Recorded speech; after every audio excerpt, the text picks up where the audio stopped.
about the school that you've been coaching in Partnerships for Literacy? Sure. So I've had the privilege of coaching at Pleasant Ridge Montessori School. It is a K-6 building that's part of Cincinnati Public, so it's more of an urban district.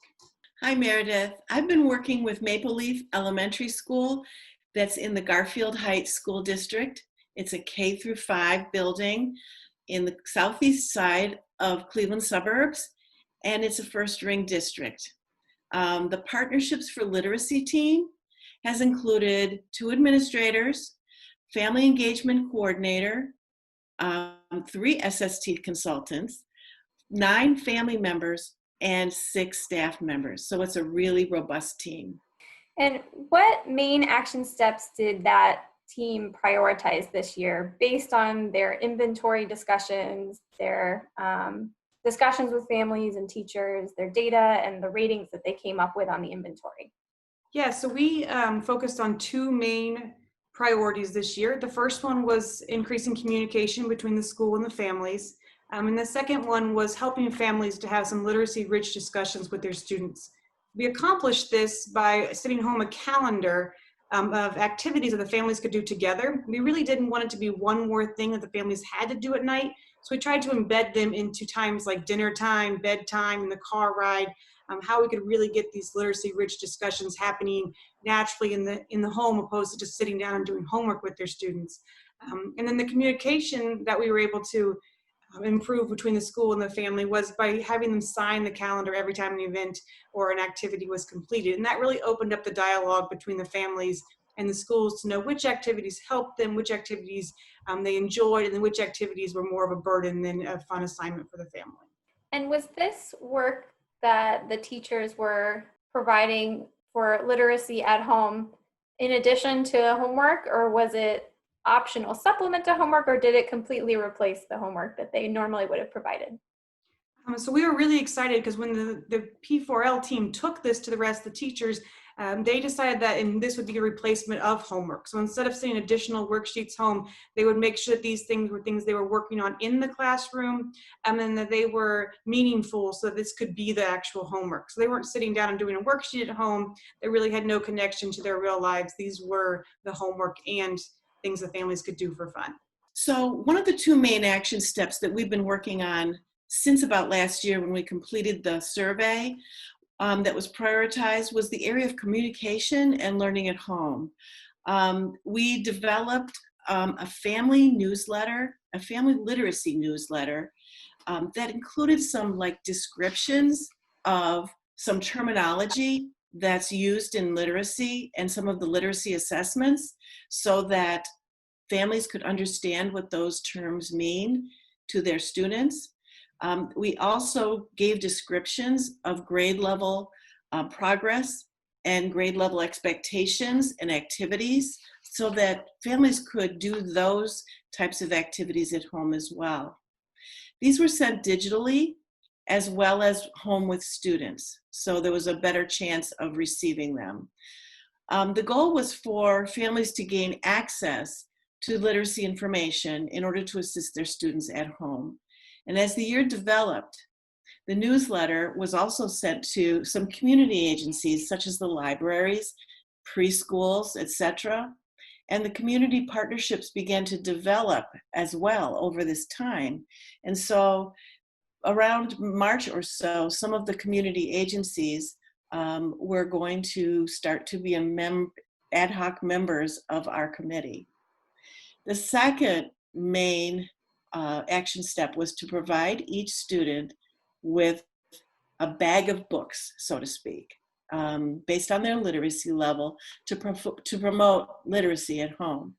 Students could return the bag for more selections. But second semester, the whole entire school participated in One School, One Book that was promoted at Family Literacy Night. And so teachers were tracking which students were bringing books back to get more books. And they also sent a survey to every family asking 3 simple questions. Did you receive your books? Have you returned them for more books? And the last question was, how many minutes per week have you spent reading these books? And about 144 families responded, And with that information and that data, the team made some more decisions about how to market these bags of books so that kids had access to literacy. So the process needs to be aligned with the building leadership team to be legitimized and also as part of their calendar of data to continue to come back and look at data and see where folks can make changes so that all families can be included. There's so much good about what you just said, and so much of what's at the heart of Partnerships for Literacy was embedded in those action steps. And so I just want to applaud your efforts in coaching the school this year and highlighting their work. A couple of things that stood out to me when you were talking were that the school really provided multiple ways for families to get the same information. So hopefully you are engaging all families, getting the information that they needed to help their child at home. Secondly, most of the things that they did were not something that the family would need to come to the school to participate in. So you were really empowering families to support literacy at home, which is, as we know, the most powerful sort of family engagement strategy, is just changing, and empowering families at home in their daily interactions with their kids.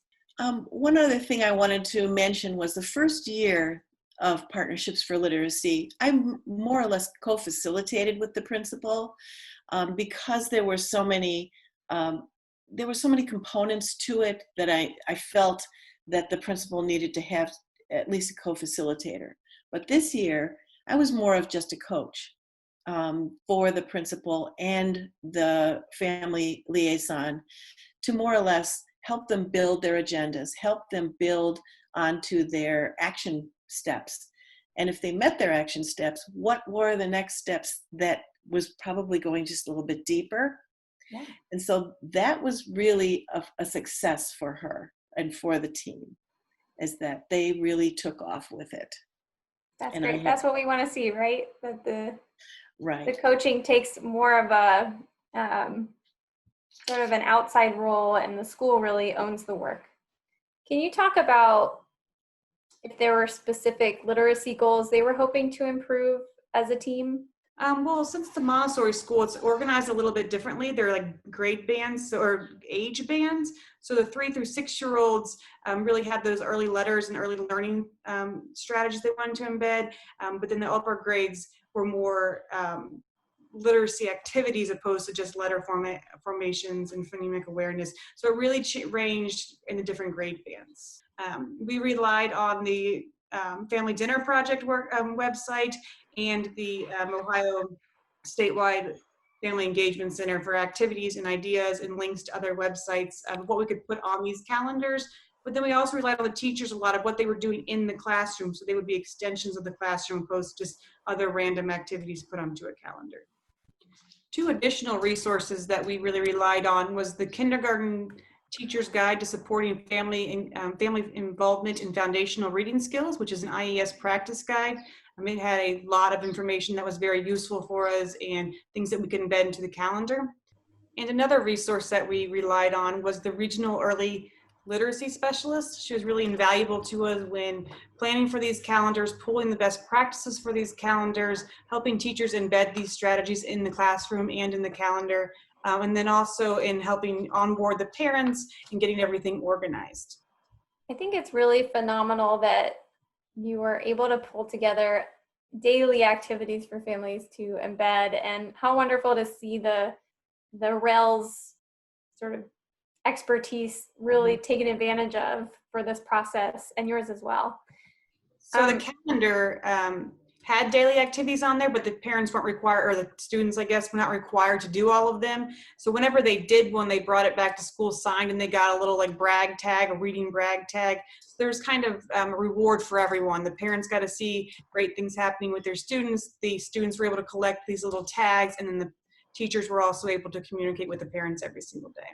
What were the main teacher, family, or student outcomes that they were hoping to improve with their action steps? They were really hoping to improve their 2-way communication so that families had input into decisions. Families had input as to what they felt were the things that were working with families, as well as the things that needed to improve. And that was the whole first entire year, was getting families to believe that their input was going to be acted on. It was important. And furthermore, that we were going to take whatever was discussed at these partnership meetings to our building leadership. That was incredible for families to believe that they had that voice. And so the other outcome was to come up with action steps that both the staff from the building and the families believed were important. And finally, the team believed that they had some input into addressing the building level needs. And so that was, again, like I said, a big success. And schools that invite families to give input and have the opportunity to help build a better plan and working collaboratively with the staff will have those strategies and have that information that they need to help their students at home. And I think that really kind of built the precursor to when the coronavirus came and we didn't have face-to-face classes anymore, those things were already in place. There is true power in that process of bringing family voice into conversations and linking it to the overall improvement processes of the school. So thanks for talking through that. Do you think that the work that the team has done this year has in some ways made it easier for families to support their child's learning at home during remote learning this spring? Like, has it also maybe made teachers more comfortable and confident supporting families at home with their children? I definitely think it kind of gave them a head start because parents were already used to having these conversations about rich literacy strategies. And they were already used to using some of the words and the terminology that they were using at school. So it definitely helped when they knew where they were in the curriculum and what kind of reading strategies they were already using. What would you like to share about Partnerships for Literacy as a whole process with other schools in Ohio who are maybe feeling overwhelmed going into this new school year and worried about how to work well with families?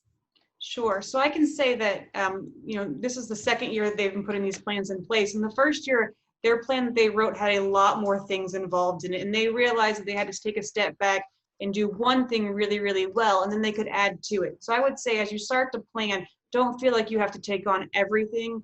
Feel like you can do one or two things really well, because you can always scale it up, but you don't want parents and teachers and community members to get overwhelmed and shut down. So I would start slow and do things really well, and then add things as people get proficient. And then once again, I would rely on that regional early literacy specialist, because what they know and how they know how to embed things is really priceless when they're on the team.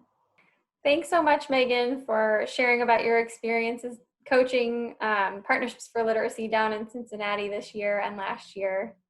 Thank you for giving us the opportunity to share the story of the great work that our team is doing. Hey, Kris, thanks so much for sharing about Maple Leaf's work and your work coaching them today. I was happy to participate, not only in this interview, but in Partnerships for Literacy in general.